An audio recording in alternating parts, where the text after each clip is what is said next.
those of you guys don't know, he is the co-founder of Noggin Boss, featured on Shark Tank. We're going to talk about that in a minute, but he's a serial entrepreneur, a godly man, business leader in our community, great dad, and made a huge impact. And yeah, super excited for you to be here. You're going to ride the highs, you're going to ride the lows together. Yeah. You become family. When we first got the NFL license, we directly made phone calls with every team at the retail level. These, not the C-suite level, the retail level. Yeah. Nobody talks to these guys. Before we grow, we need to digest. We need to sit still. And you don't have the luxury right now because you need to just hit while it's hot. Charities were using these as tabletop centers or for auctions to say, hey, for this donor, they were getting up to $1,000 a hat and keeping every bit of that profit. So this is the Unleash Your Purpose podcast. All right, welcome back to Unleash Your Purpose with your host, Ryan Centers. I'm super excited, not just because I got amazing swag that I've been dreaming about wearing for the last year, but I got my good friend, Mr. Gabe Cooper, with me today. Thanks for having me, man. Super excited. Yeah, so for those of you guys don't know, he is the co-founder of Noggin Boss, featured on Shark Tank. We're going to talk about that in a minute, but he's a serial entrepreneur, a godly man, business leader in our community, and really great dad, and made a huge impact. And yeah, super excited for you to be here. Oh, thanks, man. Again, just grateful to be here and share a little bit about our story. So yeah. So him and I went golfing together. Well, he golfed. I made a fool of myself. He knows how to play golf really well. And he actually is really on point with trends when it comes to what people are into. So you kind of came up with this crazy idea of this huge hat, and it is taken off. It's everywhere. I mean, I was at Dick's. It's there. You were at the Super Bowl. You have all of these celebrities. It's trending on TikTok of these big hats. Like, I mean, this is crazy. It's been wild. Again, I've had 1,000 bad ideas that thankfully my wife told me no and talked me out of pursuing. But this one just had enough, uniqueness to it. And, again, we're not the first to come out with a big hat, but the first to come out with something that people can express what they're passionate about. And so again, if you look on the outside of our hats, we don't have any branding that's like, this is Noggin Boss. Yeah. It's all about what you're passionate about, what you're excited about. That's what we want to promote.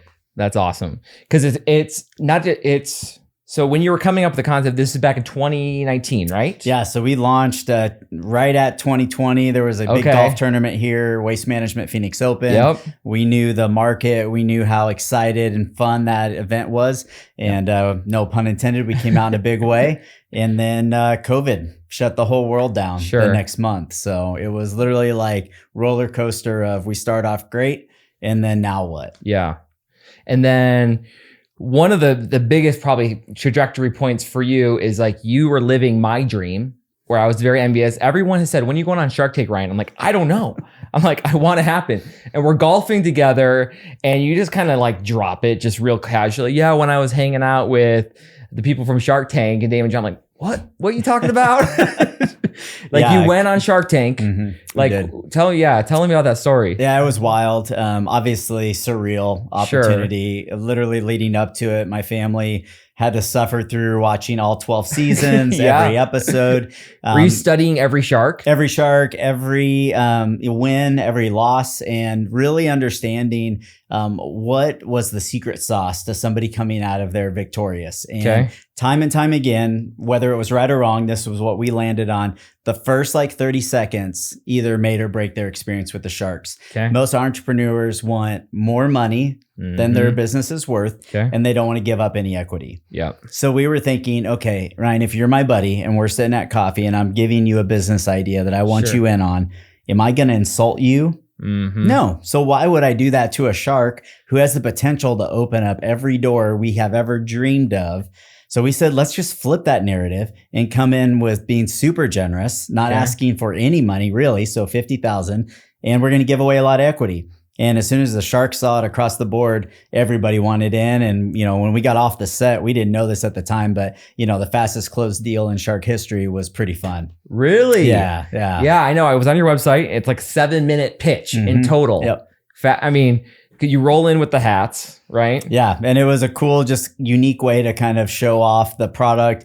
Give them some type of shock. So again, we came in with normal hats. Some people brought puppies. We didn't have puppies. So we had big hats to kind of give them that dopamine effect. Yeah. So how did you decide that you're going to say 50 grand for what was 20%? Mm-hmm. Again, we just wanted to come up with something that felt generous and enough to where it's like, we want some skin in the game, but we're not being greedy here. Sure. So were you always a fan of Shark Tank? Always. Yeah. Okay. I watched it religiously, Still your kids watch it? Always. Yeah. Again. Do your kids do it like my kids? Like, oh, Shark Tank again, Dad. We've already seen this one. No, it's been a year. I totally forgot this deal. It's part of their education. Exactly. Right? There are certain things that they watch on TV that aren't uplifting or educational. Yeah. To me, there's a lot of education that takes place inside that arena. So walk me through. So when I go to do this in a year, right? I go to make my pitch of one of my. Maybe I have a few bad ideas. I think a good one's coming. That's right. Yeah. So the one that is going to land the plane here. So you just apply online. You submit like a video of you making your pitch. And At first, it's just an online application. So, but I believe this was like, again, when COVID was happening, so there were no in-person applications. Okay. I believe they're back to in-person applications. So to me, that's the best way to just connect with whoever. But I mean, it literally was just a drop, an application. We thought nothing would come of it. Got a call. I literally thought it was a friend like punking us. So the first couple of seconds we're like, yeah, sure, you're from Shark Tank in my head. And then like, oh my gosh, this is really them. Your hearts are, your mouth's all getting dry and you're like, oh man, don't. But I mean, we had to practice every week our script, our pitch. I mean, we would get in front of our kids, have them throw tennis balls at us or whatever to kind of throw us off our mark. We practiced what we were going to say, what questions we each were going to say. So it was very dialed, very calculated. So there's one of you that says, okay, you're going to be talking about the cost of goods or kind of the supply chain issues that you're maybe facing. And the other ones are going to say, okay, here's the mission behind it. So you kind of knew right 100%. Like the preparation is key. I think there are so many things with this idea that people that are really polished, they don't have to practice. But in reality, like those leaders who are most maybe at the top tier are just really, really dialed in and have really done the work and prepped. 100%. Yeah. Nothing was by accident. People say like, oh, you guys look so polished. You had it all. It's like, it's supposed to. For months. I mean, literally flashcards in my car, really not listening to the radio unless I was trying to like really distract myself. Because again, you watch the show and somebody gets deer in the headlights. That could make or break you, and then your 100%. Whole opportunity is done. So it was literally just the refresh of being dialed, make sure we knew our stuff. How did you control your anxiety? Because I've done some research on this because I'm obsessed with the show as well, but like you walk in and then what is like on TV, they have to adjust the lighting. I'm sure the sharks are sitting there somewhat paying attention, somewhat not.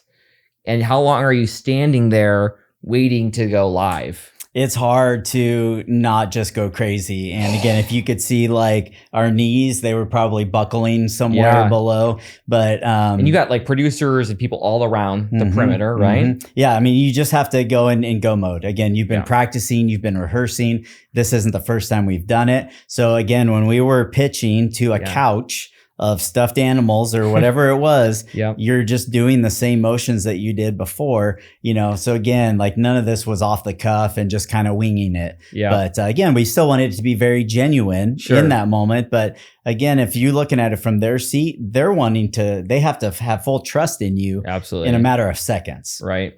Yeah. Some of the times that what you notice is that these people there's maybe a lack of preparedness, especially when it comes to the numbers. They don't want to give up any equity. And like, even when I'm thinking like, say I'm practicing giving a talk or a message, like the worst thing I could do is not practice or rehearse. And even so, like my kids know, hey, dad's going to rehearse. So I'm like, I'll go in my room and I'll say it out loud. And everyone who's like, maybe wants to be a communicator, wants to do this, but is so terrified, they think they just sound stupid. Yeah, you got to work out the kinks and you got to make sure you speak it out loud. And then when I go to sleep at night, It like stores in my long-term memory. And then the next morning, it's like way more dialed in. Absolutely. And again, like you have to have that preparedness on just everything. Nothing happens accidentally. Yes, after a while, some speakers may just become gifted at off the cuff. But for the most part, you got to build that muscle group. And if it's a new muscle that you're trying to develop, it's going to take you a little bit of time to actually feel comfortable to just go in there and wing something. Yeah. Oh, it's so good. So now, okay, so you get a deal. You get a deal. I mean, are you just on a high at that point, and then you're waiting months for it to air? Yeah. And are you trying to stock up on inventory, knowing that this is going to hit and off to the races? It's a total guess of just, I mean, when you develop a new product in the market, this was from day one. You walk into a buyer, they have no idea how many big hats they're going to sell. They've never sold big hats before. And this is huge. This is like giant. Takes up.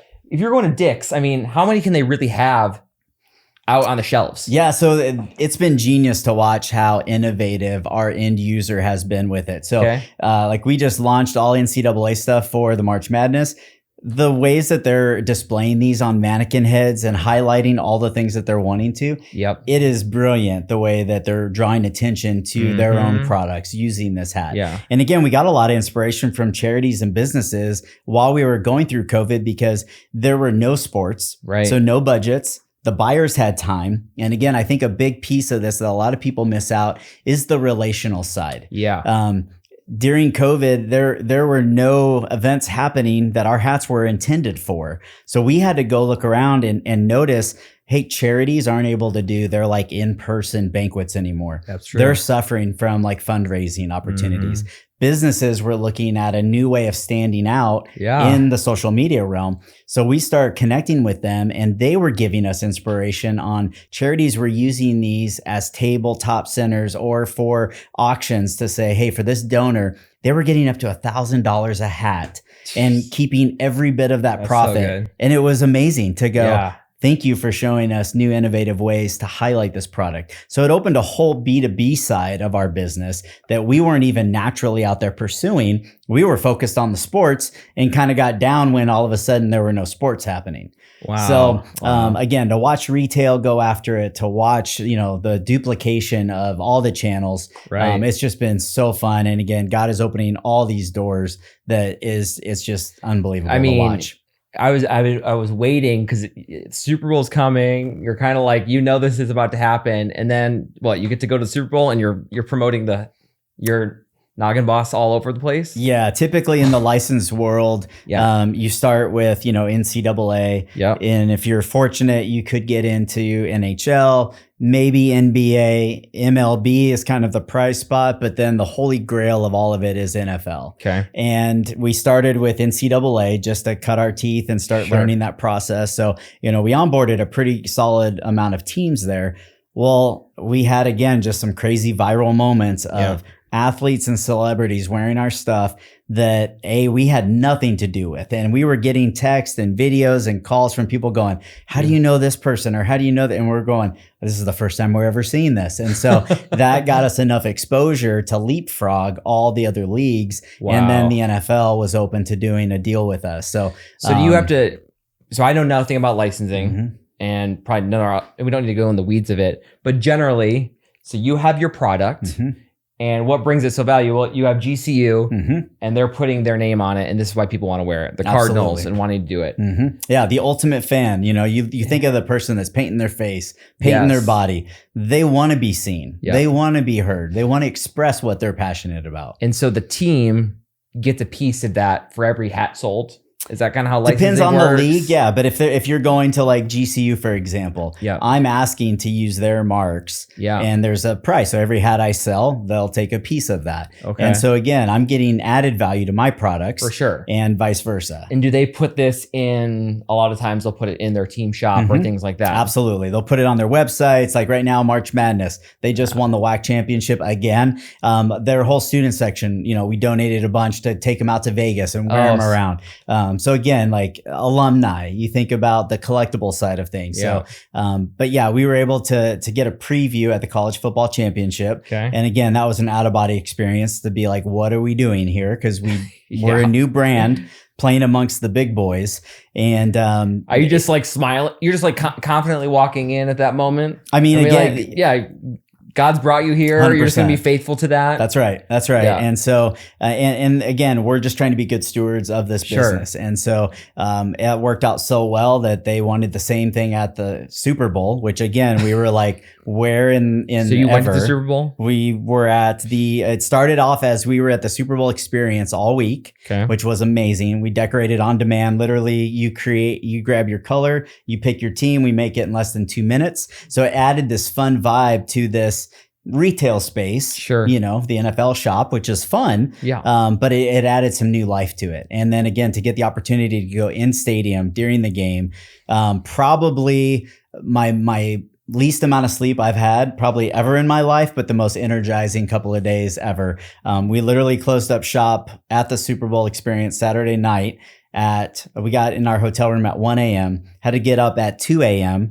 to get through Homeland Security to get our stuff into the actual stadium. So because they had to look at every single they piece had of to approve and- everything. So we had to literally shut down shop, package it up, get it over that next morning. But again, just a surreal moment, and sleep will come later. So. Yeah.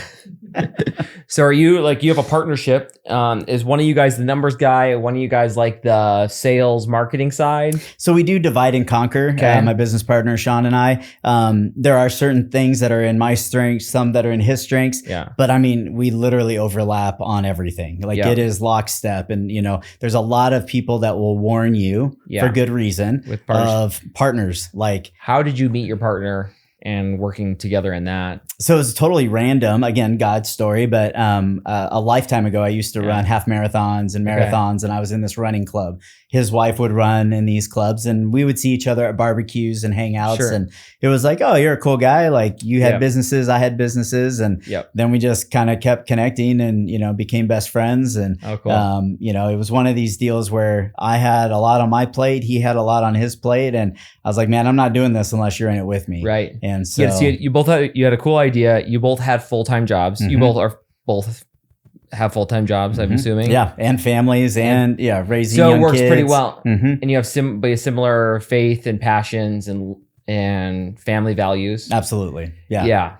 Yeah. And again, for us, understanding our own personalities was a big part of this. Mm-hmm. And so, we really dug hard into the Enneagram and had to figure out who were we when we're healthy? Who are we when we're not healthy? Because again, you're going to ride the highs, you're going to ride the lows together. Yeah. You become family. And you you don't get the benefit marriage. of, yeah, 100%. With family, you can have an interesting Thanksgiving, but still be family at Christmas. In business, when you both are sometimes it on can't a bank be. account and and your livelihoods are connected to it. The reason I'm kind of in this learning process. I've had 6 companies. I've just sold 2. Both of them had partners.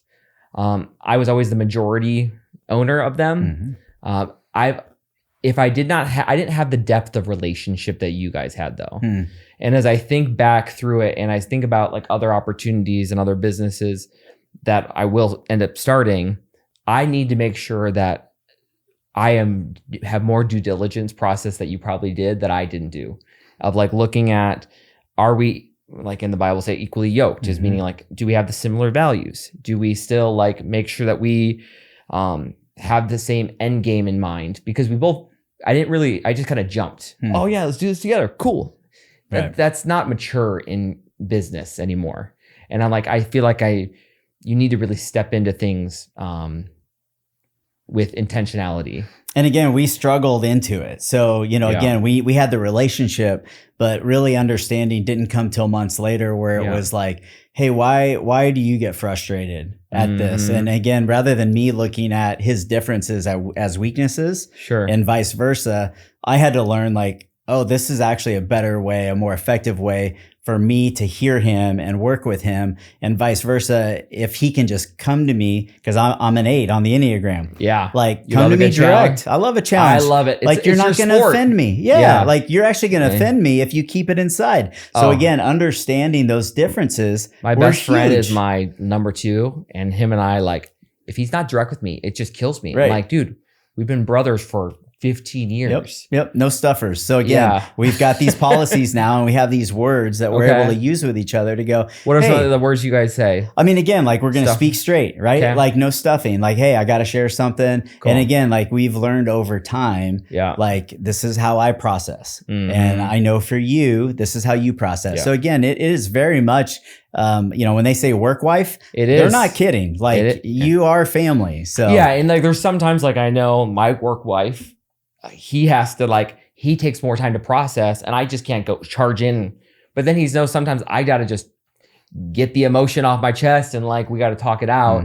And so you learn each other, and that's the big part of it. And you learn how to use each other's strengths, even external facing. And so now when we're on calls with new licensees that we're talking to, or we're going to have a hard conversation with a supplier that we need to have a straight talk with, there's roles for us. And so sometimes, again, not good cop, bad cop, but just different cop. And so we know going into it, hey, this is the value you're going to drive on this conversation. This is the value I'm going to bring. Otherwise, one of us isn't needed. And again, dividing and conquering, that's a huge part of this as well. Yeah. And just learning your as the sweet spots. Because you guys are, what I would imagine, you're really on this kind of exponential growth curve right now. It's rocket ship. I mean, if I wrote a P&L backwards, you'd call me a liar. Like it's unbelievable. You're just doing it as a side hustle during COVID to stay relevant. I mean, then you start getting some momentum with Shark Tank, and then all these licenses, and now how do you keep it straight, and what do you see for kind of the future of the company? I mean, it can be paralyzing because it's literally everybody with a logo.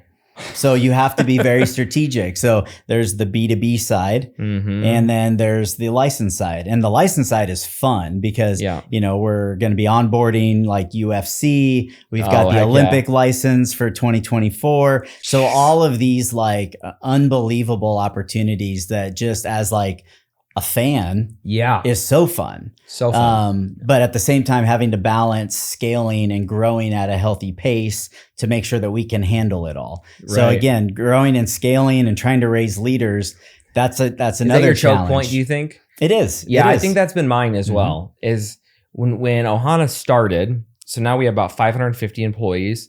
When we started, I was very intentional in developing leaders, and I really enjoyed that. And that's kind of my sweet spot. But then as we started to grow, I'm like, our pipeline is like empty and you need more leaders, and leadership takes time to know your culture, your DNA, what kind of the ins and outs of the processes. And as a new company, those, at least for us, the processes weren't there. You're developing from the ground up. Yeah, for sure. And you're like, who does this? Who does that? Oh, I thought you got that. Or no, we're both doing it, and now it's inefficient. Yeah, no, we kept going early on. We were going viral at such a rate that we would sell out of like 4 months of product in 4 minutes. And so trying to scale and grow leadership to how to figure out these systems. 100%. They want to order and they can't, or they're waiting months for their shipment. Again, a blessing of like a lot what businesses would love to have. You're learning different muscle groups that you didn't ever want to experience. And again, with some of this exposure, you're getting some of these other brands coming after you because your product's showing up in spaces where they pay millions of dollars to have exclusives. So again, there's so much behind the scenes that go on where people could they compare this to a hat? Would they try to say like you're competing with us and we have an exclusive for this type of hat? They could. A lot of it is, in each of these sports worlds, a brand will pay to own this press conference or this nothing touches the field or a locker room or whatever. Okay. So again, rightfully so. Sure. That's their protected space.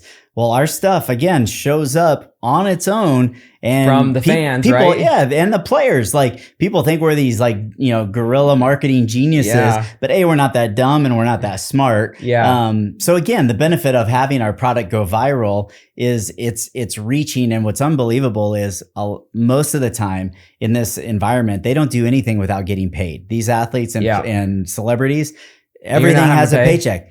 Not a dime. Like it's absolutely just, again, it's like the dream. It's unreal. Like when we see these pictures, we're just like, that's God again. Yep. That's God again. I mean, I'm literally, if I like just Google your name, it like literally it's like swipe. I mean, hundreds and hundreds of viral TikToks and videos just coming through. Yeah, coming back from the Super Bowl was probably the funniest because I have a 16-year-old son, and he's allowed to watch certain approved influencers, if you will, in his gaming space. Sure. And he'll be like, "Dad, you were just on so and so's video this week. Hey Dad, you're in the background here of with our hats." And I had no idea who that person was. Yeah. I was just trying to be nice. And, again, I think a lot goes unsaid too. A secret sauce is treat everybody as if they're the CEO, as if they're the most important person, and not in a manipulative way, but genuinely. And I think that's a lost art in his generation specifically, is there are these glorified roles that people think that's who I need to go meet with. When we first got the NFL license,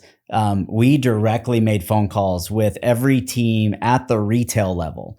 These, not the C-suite level, the retail level.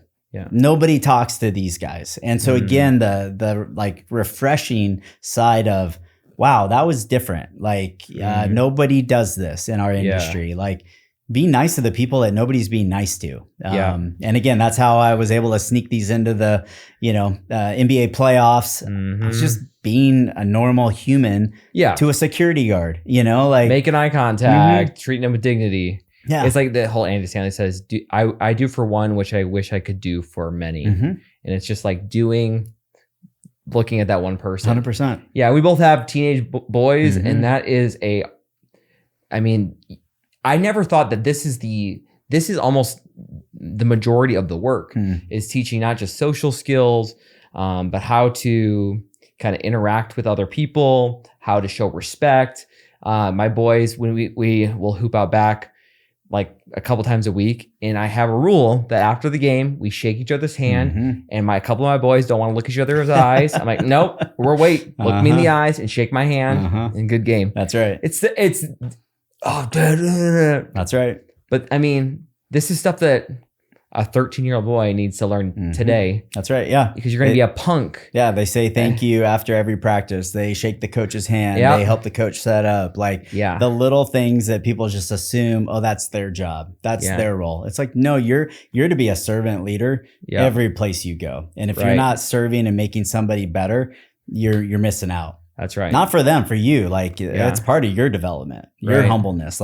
We all need this. Right. So you have this kind of change gears. So we both alumni of GCU. Lopes up. Lopes up. That's right. It's a thriving university here in Phoenix. And it has a huge student population, and that is your headquarters. It is, yeah. And you guys employ a bunch of students. It's been beautiful. So I got my undergrad MBA there. Okay. My best ROI was I met my wife there. Hey. We're going on 20 years this summer. So really, I like to share with the student population that my tuition dollars helped build everything to get to experience. That's right. So I think we had one ghetto swimming pool back in the day. It was kind of scary. I was going to go there, but it was I went there and it was way too ghetto. I was like, I'll go to NAU. Yeah. So, but no, it's been amazing. And the leadership there, they understand entrepreneurship, and they understand generosity at a huge level of the things they do in that community. I actually had this aha moment 2 months ago. Brian Mueller, the president, was speaking at an event, and he was sharing how his vision has always been to have somebody from the community around that campus get an education, stay in Arizona, thrive in a business, and just keep multiplying things around that area. So and I had this aha moment because I was born in Maryvale, which is right next door, but I never saw myself as that kid. I never saw myself as the underprivileged, the cards are against me. I don't have all the resources. And I felt so valued throughout all of my education, looking back, that I was like, I'm actually the kid he's talking about. And to be able to now employ a lot of their students, which is giving their education a real life application, is so fun. And so again, we get the mixed sandbox of, man, this is their real education these kids are getting. And so again, being able to teach them about taxes and why is, this customer service so important to this account, or how we treat people, or how we have excellence. So like you said, to me, this is just such a powerful way for us 100%. To engage in that next generation. Yeah. Dude, that's so good. So you have their students, are they running like the logistics? Are they picking and packing? Everything. Yeah. So we're from order comes in off the website. They're going to mostly all from website. Yeah. Okay. We also do. I mean, we also have a large retail operation. Yeah. So again, we're fulfilling from Fanatics, Dick's, Shields, Rally House, you name it. So this has had to have grown so quick. I'm thinking in my head, I'm like, you have to get these college kids who I employ a bunch of college kids, and then you're still trying to work full time. And then do all these logistics of, I mean, you're shipping what, thousands a month? What's been so crazy is, again, the opportunity I've seen in other leaders where I've learned from watching from their mistakes, trying not to make the same ones.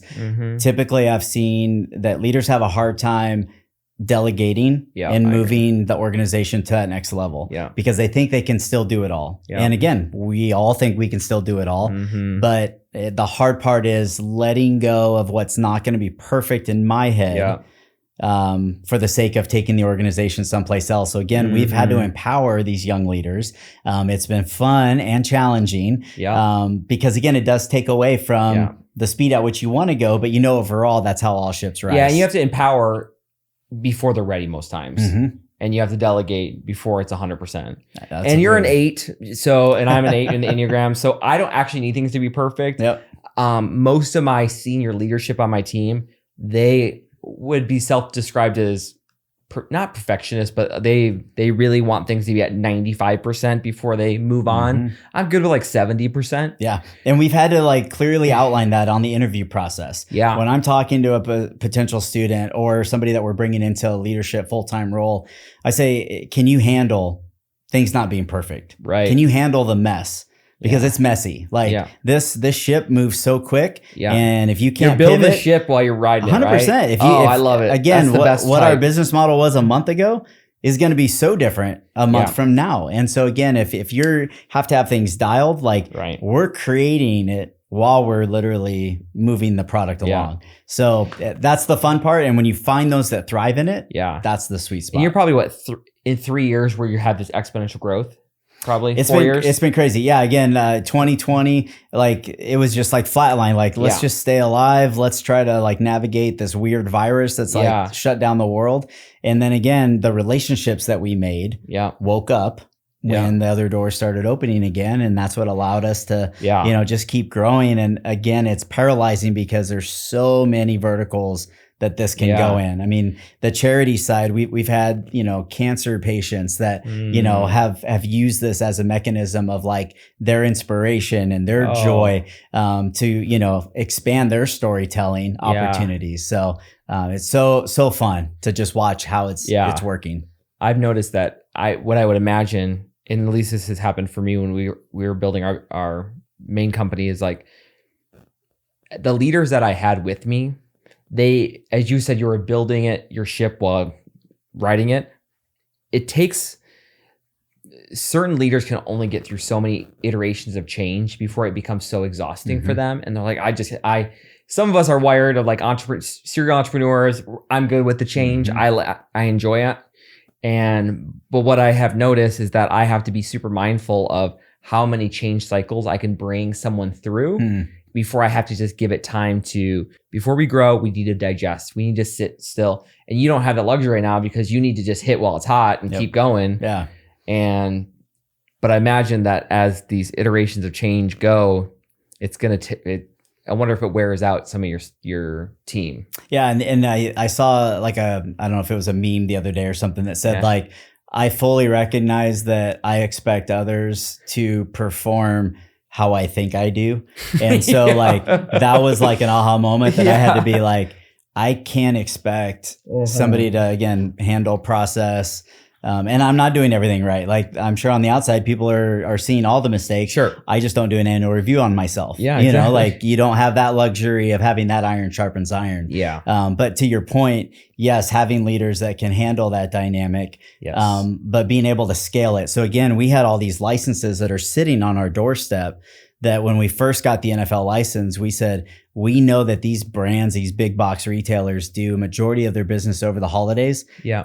I'm not going to say yes to all these other opportunities until my team survives this craziness. And again, so you're saying yes to make sure you can capitalize on that opportunity, but you're saying not now to this. Now that we're on the other side of it, we have a full year of that license under our belt. Yeah. Everybody is a win-win. Now we can go and tackle everybody that's been sitting at the front doorstep. And that's so hard because you're like, you have demand and everything knocking on the door. You want to go while it's hot. And then at least in my head, like the reason I have grown so quickly is I'm always worried that someone's on my heels. And I want to always be the leader in the space. Yep. And I want to be the best. I mean, the front of the line. And I want to have the most of the market share. And I imagine, is it patentable? So kind of the best protection for our hats is our licensing. Okay. Because again, somebody can't come in the space and say, I want to make this. Even if they have a license. It could be some goofy looking Cardinals on the front and you're like, nah, this is not legit. 100%. And again, we knew what it was like before licensing. Yeah. To sell a blank hat. Yeah. And we did it, but it was challenging. Yep. So again. So now that kind of feels like that's your bread and butter. Yeah. Like sure. The nice thing with like natural SEO, all the stuff that like companies dream of having has just organically happened. Like up until, previously, there was no advertising needed because it was just out there doing it for us. So good. The user generated content was our sweet spot all along. Yeah. And it just helped accentuate, our whole strategy on it's about you. It's about your product. We want to highlight you as the boss. Yeah. It's not about us. That's so good. So you're like, one of the biggest things that I really respect you guys and your company is as you're talking about yourself from Maryvale and you're about the community and raising up these students in their community, but you also like talk so much about this is for charity, this is for making an impact for the cancer patients. Like, how does that play a role in your guys' DNA of like community development and making sure that kind of stays with all the craziness, all the licenses, but you still are mindful of keeping that at one, if not the focal point, but like one of the main pillars of your company? I think the most helpful thing is that it's just been an extension of who we are. Okay. My business partner is one of the most generous guys I know. And if there's a need, he's the first to meet it. And it's not like nobody knows about it. It's always behind. So it wasn't hard for us to go, hey, these are the things that we find value in, and we're not going to lose our sight on reinvesting in those opportunities to give back. What's crazy is every time we try to do something where we feel good about it. For example, this amazing cancer patient that is like fighting for her life. We donated some noggins to an event, and we thought like, hey, this is a good way of like just doing good in the world. She is such a gift back to us, and actually made it on Let's Make a Deal show and won the entire showcase wearing our noggin. Like the little like glimpse where you think like you're just doing something good always comes back, and it's not something that you're looking for. Yeah, it's just like the joy of it, and a lot of people miss out on it because they don't participate. Right, and you're just kind of watching kind of the fruit happen from that, and it's not. Yeah, it's not, you're not doing it for that, but wow. Yeah. Like, God is faithful in that. Yeah. And the opportunities are out there. You just have to look for it. Right. And it's kind of getting back to like treating that one cancer patient like your kid, That's exactly right.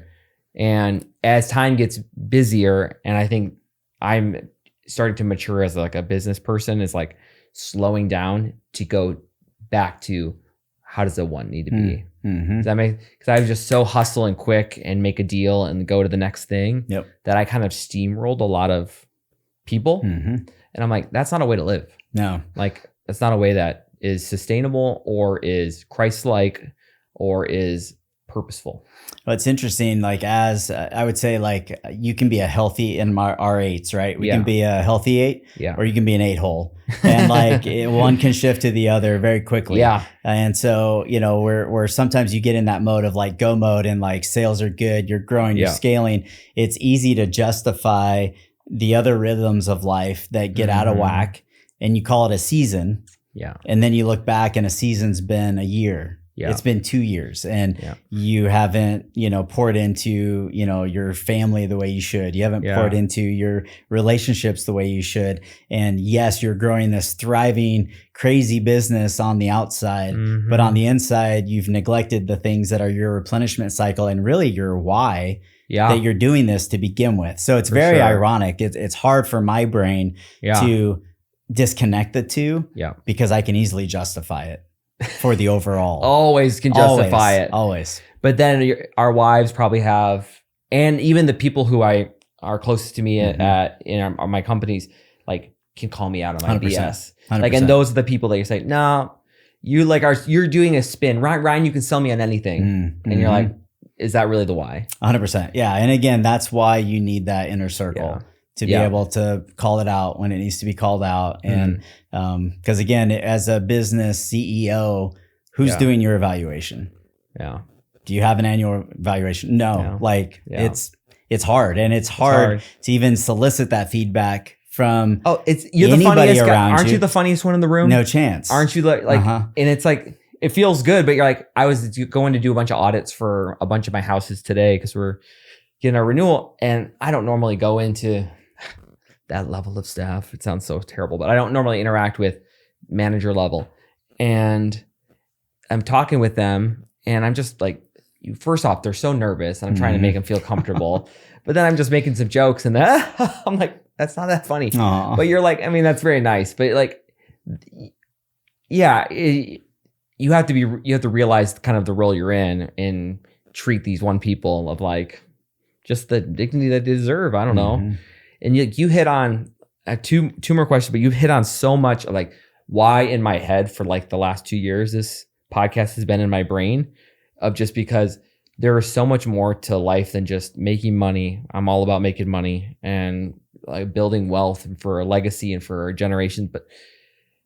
But it also is, there's purpose behind it. So like you have kids, like first question is like, well, for your kids, what do you want them to have learned from this whole entrepreneurial journey that you've been on?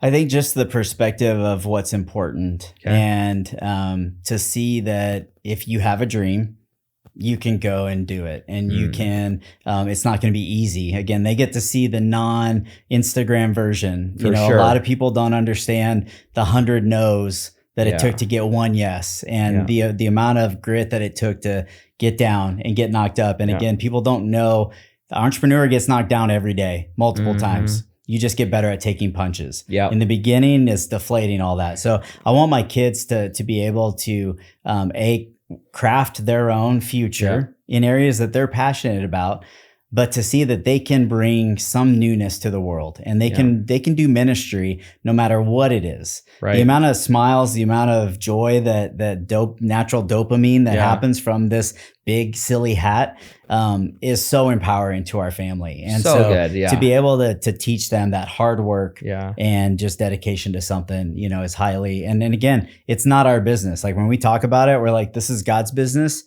We got to be good stewards of it. Like, but yes, that's cool. That's fun. This is his. And we're trying to do our best. That's so good. I think I'm going to have a bunch of these for my summer camp for all of our foster kids. That's right. We're going to have like 300 of these walking around in California. I love it. And last question I always end with is, at the end of your life, what do you want to be remembered for? Not just on your tombstone, but people are standing at your funeral. What do you want them to say? I just want them to know that I didn't leave anything on the table. Okay. That I was there to help leave it better than I came into it. And so if I can serve somebody in an area that I used to think things were like common sense in certain parts of my life where I'd get confused, like why is that person not getting it or why are they not understanding it? And not to over spiritualize it, but I came to the realization like that's wisdom. There's certain wisdom that I have that others don't. There's some wisdom that you have that I have no clue about. And so it's not for me. It's for me to share with others. And so again, I will take a phone call, anybody down the chain. I will take student phone calls all day long as somebody that just has a random idea about something, because I remember what it was like trying to get anybody to take my phone call. Yeah. So don't ever outgrow where you've come from. It's a good word. And help other people along that journey always. Yeah, that's powerful.